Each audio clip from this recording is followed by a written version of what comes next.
Mereka selalu meles, selalu mencari pembenaran. Ya, semuanya kan wajib itu. Usahakan wajib, diperintahkan oleh Allah. Ya, berarti kalau kita berusaha wajib, solat wajib, kita lakukan salah satu, kita tinggalkan salah satunya, berarti kan tidak berdosa. Ini adalah prinsip yang sangat salah sekali.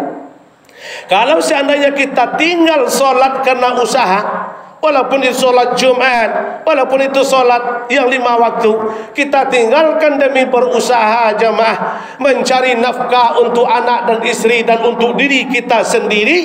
Kita tinggalkan solat yang wajib ini demi Allah jamaah, demi Allah. Sebanyak apapun tumpukan harta kita, setinggi apapun jabatan yang kita raih, menjadi apapun kita, menjadi siapapun kita, jikalau solat yang kita remehkan, solat Jumat dan solat yang 5 waktu yang wajib itu jamaah, demi Allah. Walaupun kita tinggal di dalam gedung yang sangat mewah, walaupun kita ilir mudik bersama mobil yang sangat mewah, ya, tetapi jikalau solat yang kita abaikan jamaah, walaupun bergelimang harta, berkedudukan tinggi, tetapi demi Allah tidak akan diberikan keberkahan sedikit pun oleh Allah Subhanahu wa taala. Banyak sekarang yang mengeluh jamaah, hartanya banyak, jabatannya tinggi, mobilnya bagus, rumahnya bagus, besar lagi, tetapi ketenangan dalam jiwanya tidak ada. Merasa kurang, merasa tidak cukup, merasa tidak puas. Kenapa sebabnya? Sebabnya Allah tidak meridhai apapun yang Allah berikan. Yang rezeki sudah menjadi ketentuan Allah jemaah. Kita pencari rezeki, jangan salah paham. Sekarang ini banyak manusia yang salah paham. Mereka menganggap seakan-akan mereka memiliki rezeki, tetapi tidak jemaah. Kita seorang suami hanya pencari rezeki, bukan pemilik rezeki. Pemilik rezeki siapa? Allah Subhanahu wa taala. Kalau ini kita tanam jemaah, kita tidak akan mau meninggalkan solat demi kerja, mencari nafkah, mencari makan untuk anak istri. Tidak akan mau. Kenapa? Kita tahu bahwa kita adalah pencari rezeki, bukan pemilik rezeki. Pemilik rezeki adalah Allah Subhanahu wa taala.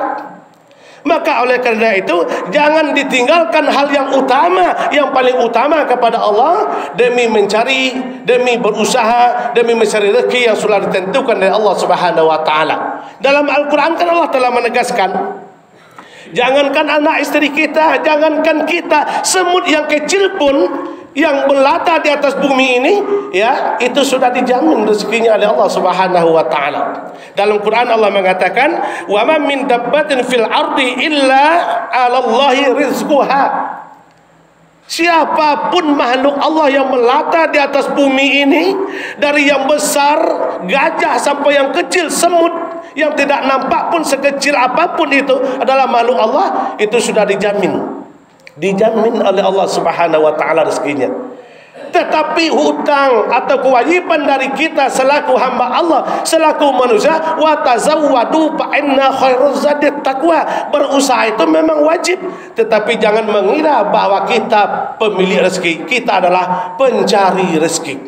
Kaum muslimin yang berbahagia, yang dirahmati oleh Allah Subhanahu wa taala, ya, jangan sampai kita berani meninggalkan salat Jumat karena berusaha, karena kerja mencari rezeki. Kita berani meninggalkan salat subuh, zuhur, asar, maghrib dan isya demi mencari rezeki, demi mencari nikmat Allah di permukaan bumi ini. Tidak akan ketemu jamaah. Sepintar apapun kita, kalau kita kepingin mencari rezeki, tidak akan ketemu. Tidak.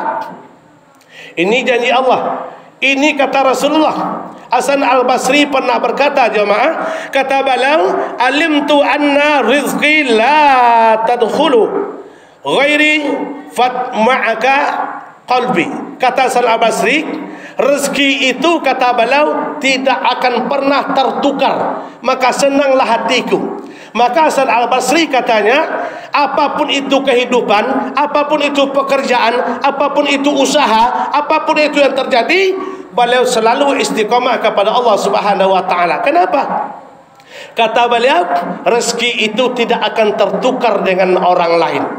Tidak akan tertukar. Bukan sama dengan sandal jepit jemaah. Kalau sandal jepit memang mudah ketukarnya, dibawa ke masjid, kadang-kadang salah sorong orangnya, salah bawa, ketukar dia. Tetapi yang rezeki kita tidak. Yang sudah ditentukan oleh Allah, itu sudah pasti akan menjadi milik kita, tidak akan tertukar. Setelah itu beliau lanjutkan, ma huwa laka saufa yajiduka. Kalau itu sudah menjadi milikmu, rezeki itu sudah menjadi milikmu, kata Hasan Al-Basri, itu sudah pasti rezeki itu akan mencarimu. Jangan risau kita. Besok pagi tidak ada yang mau di tanah, jangan risau. Kalau memang itu rezeki sudah tentukan oleh Allah. Ini Hasan Al-Basri mengatakan, rezeki akan mencarimu dengan jalan yang sudah tentukan oleh Allah Subhanahu wa taala. Tetapi jangan kita berusaha mati-matian, keinginan kita mencari rezeki salah. Kenapa? Karena kata seorang ulama, seorang syekh Mutawalli As-Sa'rawi mengatakan, kata beliau, anta la ta'lamu unwa rizqa. Kamu tidak akan pernah tahu di mana itu rezeki. Jangan kita mengira bahwa kita ini pencari rezeki yang andal, bisa menjadi orang kaya karena hebat kita, karena kuat kita, karena pintar kita. Tidak. Rezeki itu, kata seorang syekh ini mengatakan, kata beliau, kamu tidak akan pernah tahu di mana itu rezeki itu tempatnya, tidak akan pernah tahu. Tetapi sebaliknya, warizku ya'lamu unwana, tetapi rezeki tahu di mana kamu berada. Dimanapun kita berada, rezeki kita tahu. Tetapi kita tidak akan pernah tahu di mana itu rezeki kita berada. Kaum muslimin yang berbahagia, yang dirahmati oleh Allah Subhanahu wa taala. Oleh karena itu, kita kadangkala seorang suami salah anggapan, saking sayangnya kepada anak dan istri, lupa kepada Allah, tidak mau bersyukur kepada Allah Subhanahu wa taala. Katanya istri dan anak segala-galanya, yang akan menolongnya, yang akan menyelamatkannya dari siksaan Allah, yang akan menyelamatkannya dari pertanyaan Allah. Padahal ini adalah amalan yang terbalik dan persangka-persangka yang buruk di hadapan Allah Subhanahu wa taala. Kenapa dikatakan demikian? Allah yang telah berpesan kepada kita, jemaah. Terdapat di dalam